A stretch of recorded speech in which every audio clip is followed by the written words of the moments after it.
యేసుక్రీస్తు నామములో మరొకసారి క్రైస్తవ సమాజం పక్షంగా శుభాలు వందనాలు తెలియజేస్తున్నాను.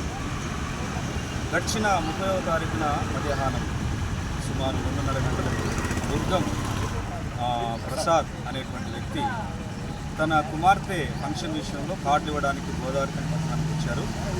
ఆ తదుపరి ఆయన దగ్గర ఉన్నటువంటి కొన్ని కరపత్రాలు తన దగ్గర ఉంచుకొని అలాగున ప్రయాణం చేస్తున్న క్రమంలో బస్టాండ్కి వచ్చారు.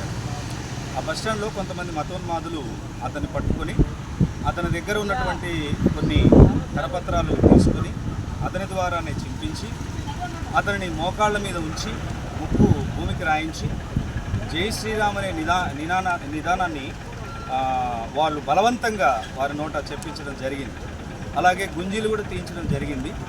వారెవరంటే వ్యక్తులు సృజన్, అలాగే వారికి సహకరించినటువంటి వ్యక్తులలో మరొకరు Amarender, Godavarikhani depot security guard, అలాగే ఇంకొకరు రాజు అనే వ్యక్తి కార్పెంటర్.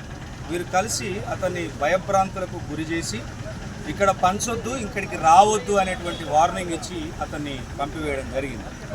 ఈ విషయం దృష్ట్యా మేమందరం కూడా క్రైస్తవ సమాజంగా రామగుండము క్రిస్టియన్ మైనారిటీ అలాగే IPF inter denominational fasting fellowship అందరం కలిసి కూడా దీన్ని తీవ్రంగా ఖండిస్తున్నాం. ఎందుకంటే రాజ్యాంగము భారతదేశానికి ఇచ్చినటువంటి లేక భారతదేశంలో ఉన్న క్రైస్తవులకు ఇచ్చినటువంటి హక్కు ఆర్టికల్ 25 ప్రకారం ఎవరైనా ఏ మతాన్నైనా స్వీకరించవచ్చు, ప్రకటించుకోవచ్చు అని కూడా హక్కు ఇచ్చింది.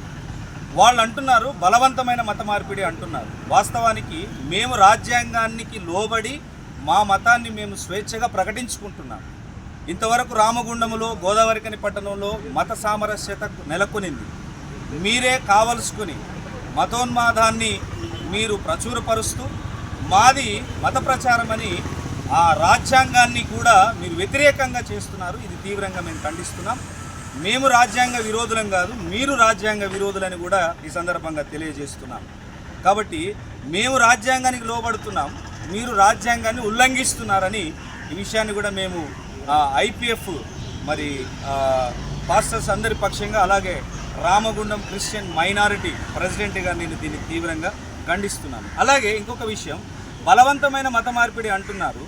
బలవంతమైన మత మార్పిడులు ఉంటే మేమే దానికి వ్యతిరేకం. మీరు దాన్ని చేసి చూపిస్తున్నారు. బలవంతమైన మత మార్పిడి క్లియర్గా తెలుస్తుంది. బస్టాండ్లో ఉన్నటువంటి సీసీ ఫుటేజ్లు కావచ్చు, మీరు పంపినటువంటి వీడియో కావచ్చు, మీరు సోషల్ మీడియాలో పంపిస్తున్నటువంటి వీడియోలోనే మీ యొక్క బలవంతపు మత మార్పిడి అని మీరే రుజువుపరుచుకుంటున్నారు. కాబట్టి దీన్ని తీవ్రంగా ఖండిస్తున్నాం. గోదావరికని రామగుండ పరిసర ప్రాంతాల్లో ఇప్పటి వరకు మేము అన్నదమ్ములుగా కలిసి ఉన్నాం. మేము మా ఆరాధనలు మేము జరిగించుకుంటున్నాం. మత స్వేచ్ఛను మేము రాజ్యాంగ ప్రకారంగా మేము కొనసాగించుకుంటున్నాం. అనవసరమైనటువంటి మతపరమైనటువంటి మత ఉన్మాదానికి ప్రయత్నిస్తే తీవ్రంగా మేము ఖండిస్తాం. దీన్ని ఎక్కడి వరకు తీసుకెళ్లాలో అక్కడి వరకు తీసుకెళ్తామని మేము ఈ సోషల్ మీడియా ద్వారా మీకు తెలియజేస్తున్నాం. అంతేకాకుండా మేము పోలీసు వారిని ఆశ్రయించడం జరిగింది. వారు కూడా స్పందించి వారు కూడా తగిన న్యాయం చేస్తారని తెలియజేశారు. అంత మాత్రమే కాదు, మన రామగుండం ఎమ్మెల్యే మకాన్ సింగ్ రాజ్ ఠాకూర్ గారు కూడా మేము విషయాన్ని తెలియజేశాం.